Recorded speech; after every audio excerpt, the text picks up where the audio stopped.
Hello everyone, welcome back to the online learning of STIE Perbanas Surabaya, specifically at the accounting department and in the course of advanced accounting. Today you are with me again, Lufi Yuwana Mursita as your lecturer, and we would like to talk about chapter 17 of 11th edition Themes at All Books, Advanced Accounting, and it is about the partnership liquidation, specifically in the simple partnership liquidations. Let us start the discussion. Okay, everyone, maybe you are still confused about the meaning of liquidation. After we talk about the formation stage and also the operation stage and also about the change in partnership ownership itself, so we come to the discussion about liquidation. Liquidation means that if in any certain time all of the partners feels like there is no any reasons again to continue their partnership, then it means that the partnership needs to be dissolved. So based on the accounting, there are several steps that we need to understand when the partnership needs to be liquidated. The first step is to convert non-cash assets into cash. So because the liquidation needs to liquidate all of the assets in the company or in the partnership into a cash and to be need to be allocated at the end. So all of the non-cash assets such as buildings, machinery, vehicles, and others need to be converted into cash. So how to convert the non-cash assets into cash? One of the way is by selling it. So the non-cash asset can be translated into a cash. The second step is by recognizing the gains and losses and expenses incurred during the liquidation period. It means that the gains and the losses or the expenses can determine the amount of the cash at the final. The next step is by settling all liabilities. Before the partnership finally liquidate their partnership, they need to pay all of the liabilities they have. So there is no other external parties that still have expectation for them because they have a liability or obligation to pay all of the amount of money to the creditors, for example, or the other party that give them any funding. Then, after the liabilities have been settled, the last part or the last step is they need to distribute or allocate the cash that they earn at the end of the period to the partners according to the final balances of their capital accounts. So in here, the priority for the cash payment at the liquidation stage is by the first one by gathering all of the resource of money or the cash, and then they have to also consider about the source of money come from the gains and losses, and they have to pay all of the liabilities, and at the end the last prioritization is by making the distribution or allocation for the cash to the partners itself. Of course, it is if only the balance of the money is still remaining. So if I can conclude, the liquidation process consists of several steps, just like I have mentioned before. The first one, the partnership need to determine or decide that their partnership is solvent. So it means that there is no reason again for them to continue their business. The second step is the all partners have an equity in partnership net asset, and then the net asset itself can be converted into the form of cash. The third one is they have to determine or they have to make sure that there is no outstanding loan balances anymore to any partner exist. So besides the liability to the other party, for example, it's the creditor, they also have to settle on the liabilities that they may take from the partner itself. And the last one is that all cash are converted into cash before any cash is distributed to the partners. So these are the liquidation process that you have to understand in order you can make a record or any calculation related with the liquidation itself. Okay, now we come to the step of discussion about simple partnership liquidation, or in bahasa we can call it as likuidasi persekutuan sederhana. So the simple in here refer to the simple step for the liquidation process. What does it mean? So here, the meaning of simple partnership liquidation is the conversion of all partnership assets into cash with a single distribution of cash to partners in the final settlement of the partnership affairs. So after we conducting all of the steps related with the liquidation, starting from the conversion from non-cash assets into cash up to the settlement of all liabilities, we need to distribute the cash into the partners, right? Then in here, the simplicity is like on the single distribution of the cash itself. So there is no types of any multiple step for the distribution of the cash. That's why it is called as a simple partnership liquidations. And here, let's take a look into the example. Here is the balance sheet of Hall and Care at the December 31st, 2011.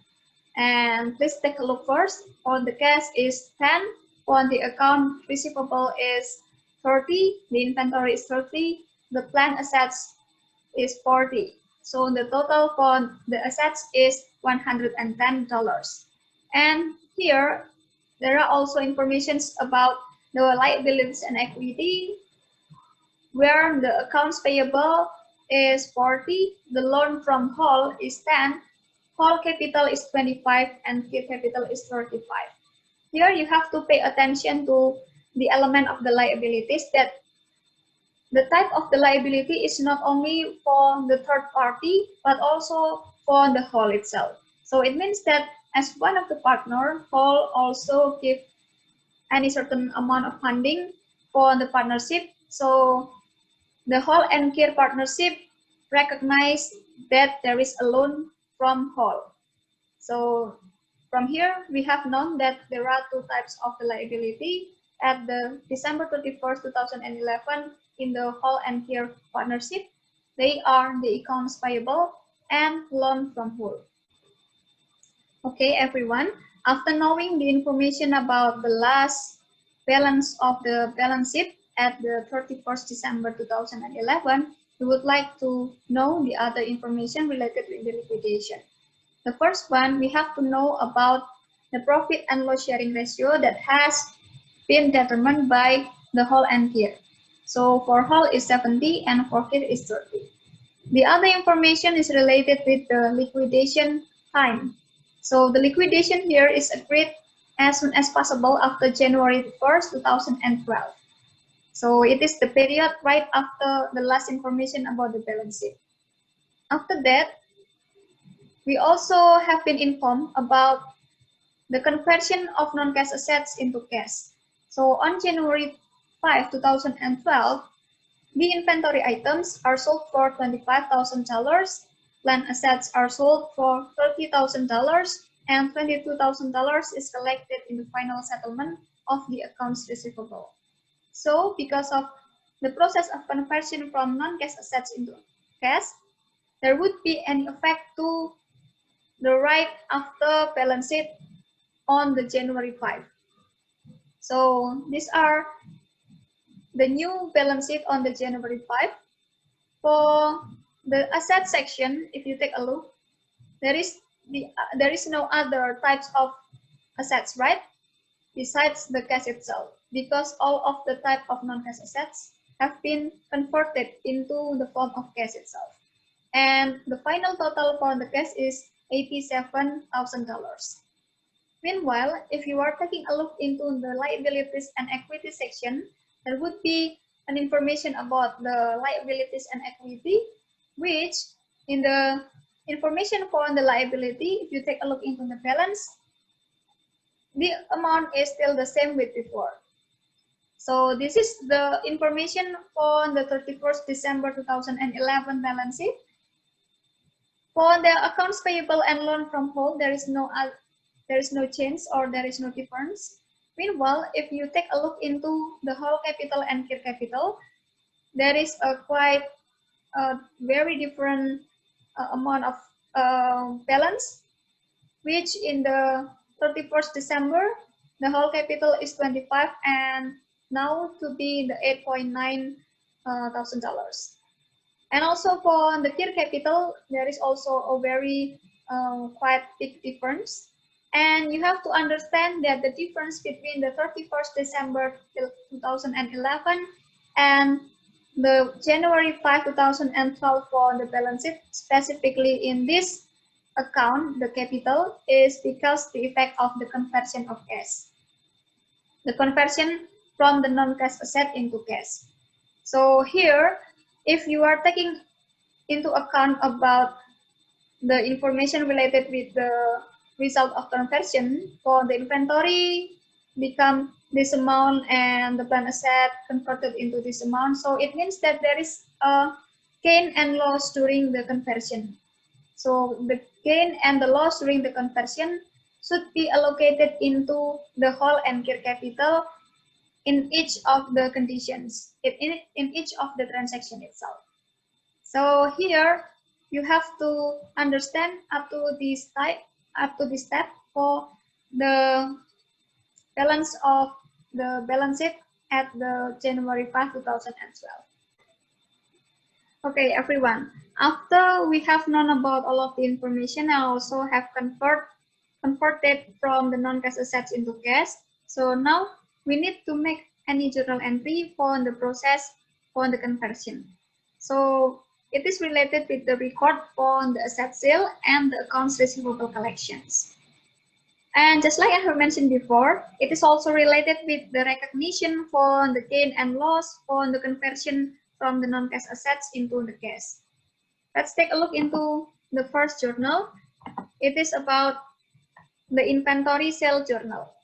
So just like we have informed before, that the inventory is actually at the December 31st, the amount is $30,000, but during the January transaction, there is an information about the results for the sales. It is only for $25,000. So it means that there is a difference, and the difference is actually in the term of loss. There is a loss for the transaction in selling the inventory. So here, the loss should be allocated into the whole capital and the share capital, just like I have mentioned before.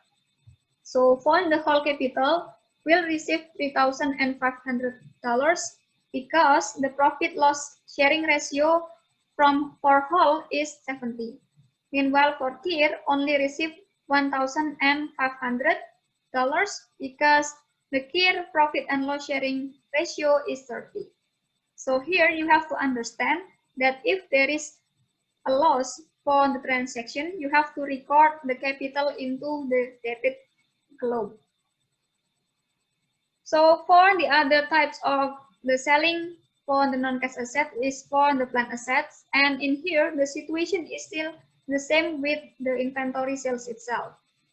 So here at the December 31st, the plant assets net balance is 40, but for the January 5, it is only sold for $30,000. So there is also a loss from the transaction in the conversion from the non-cash assets into the assets, and it should be allocated into the whole capital and here as well, just like before. And also there is an information for the accounts receivable collection, which actually the amount of the accounts receivable is 30 at the 31st December, but in the January 5, the amount of cash that is collected from the accounts receivable only $22,000. So the difference is also can be called as whole and whole capital, share capital as the loss. So then to make us to be more simplified in thinking about the balance of each type of accounts during the liquidation process, we also have to make the statement of partnership liquidation. How is the form for the statement? So let's take a look into the example for the whole and care partnership. This is the information from the January 1st up to the January 31st, 2012 for the whole and care partnership statement of partnership liquidations. So here you have to make each column for the each type of accounts, and for the assets itself you have to divide into the cash and non-cash assets.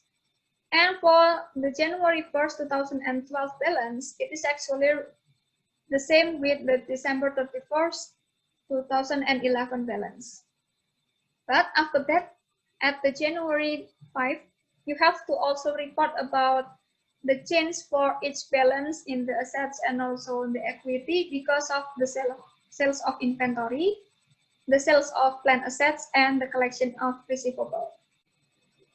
That's why right after the collections of the receivable and also the sales of the non-cash assets at the January 5, there would be any changes in the cash and also the balance for the whole and care capital.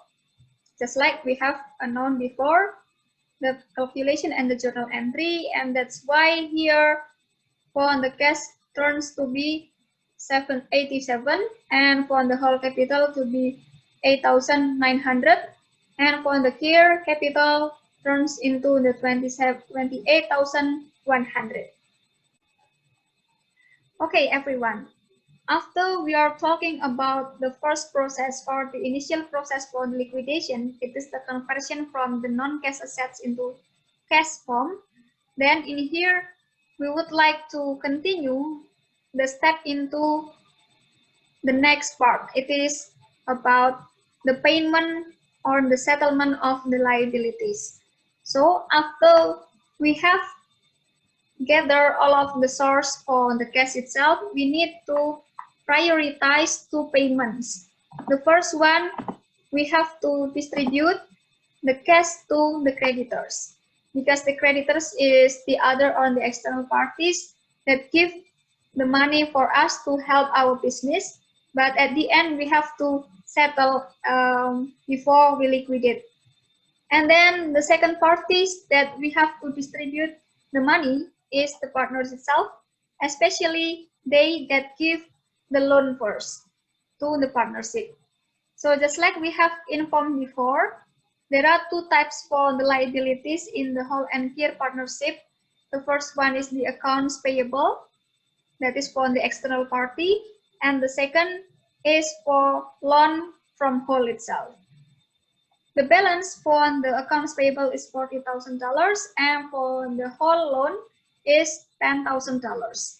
And this is what actually we need to prioritize for the payment from the cash that we have gathered or collected. So after that, we have to make a journal entry for the settlement for all of the liability. Just like I have mentioned before, we need to prioritize for the payment for the external party. So it means that for the account payable should be settled first. That is $40,000, just like the information we have known before. That kind of transaction journal entry also can be conducted to the loan from whole transaction payment.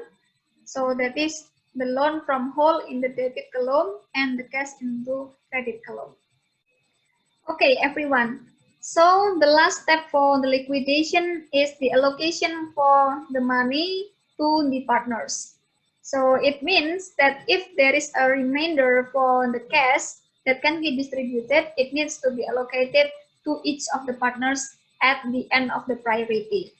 So here, the amount of cash remainder is $37,000, and this needs to be allocated to the whole and care capital.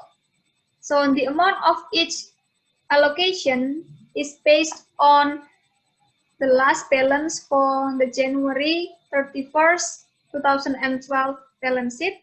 That is for the care capital. Its balance is just like what I have mentioned here. So there is no allocation that is needed, the consideration for the profit and loss sharing, but it is based on the last balance that have been informed in the last balance sheet that we have known before. Thus, the statement of partnership liquidation at the end of the process of liquidation is just like we have seen in the screen here. That is, each of the accounts balance would be 0 because there is no record again for the partnership book, and each of the partners and also the other parties have been settled for their right. So just like we have discussed before, these all materials are referred to the BIMS et al.'s Advanced Accounting 11 edition book, and I hope that you can download this ebook on your online learning website. Have a nice learning and good luck!